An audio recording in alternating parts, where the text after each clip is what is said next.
Hvor langt kører bilen på literen? Jamen altså, den bil, vi står ved her, har bilfabrikken jo testet efter en EU-norm, og den er noteret for at køre 20,8 km på literen, vel at mærke ved blandet kørsel. Hvad betyder EU-normen? Jamen, EU-normen betyder, at bilen er testet uvildigt på et laboratorium. Faktisk har den kørt på et rullefelt, og der har den kørt igennem sådan et kørselsmønster, der skulle simulere landevejskørsel, bykørsel og motorvejskørsel.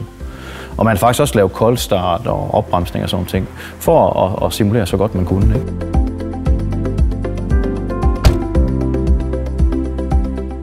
Nu sagde du 20,8 km på literen. Kan jeg så køre det? Om dit EU-forbrugstal passer med dit kørselsmønster, det er altså ikke sikkert, det gør det. Du vil typisk kunne spare nogle dråber ved at køre rigtig meget landevejskørsel, men kører du meget på motorvej i byen, jamen, så bruger du mere brændstof. Og så er der jo også værd at tage betragtning af det koldt og blæser det, og hvilket terræn kører man i osv. Ja. Men hvad kan jeg så reelt bruge tallet til? Jamen, du kan bruge tallet til at sammenligne bilmodeller og bilmærker mellem hinanden. Og så kan det godt give en indikation om, hvor energibesparende bilen er.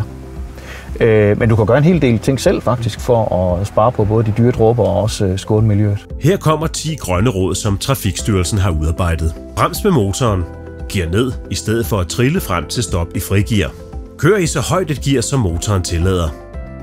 Accelerer kvikt, men undlad at køre med høje omdrejninger og spring gerne et gear over. Vær forudseende i trafikken og afpas farten.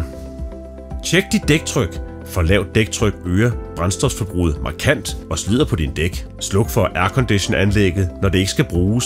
Det kan øge forbruget med op til 15%. Unødig vægt i bilen skal ud. 100 kg ekstra koster 4% i brændstof. Afmonter dine tagbøjler og tagbokse. Sidstnævnte kan øge forbruget med op til 20%. Brug din bils hjælpemidler. Mange nye biler har indikatorer, der hjælper dig til at køre mere energieffektivt. Kør ikke for hurtigt. En forøgelse fra 110 til 130 km/t kan øge brændstofforbruget med op til 20%.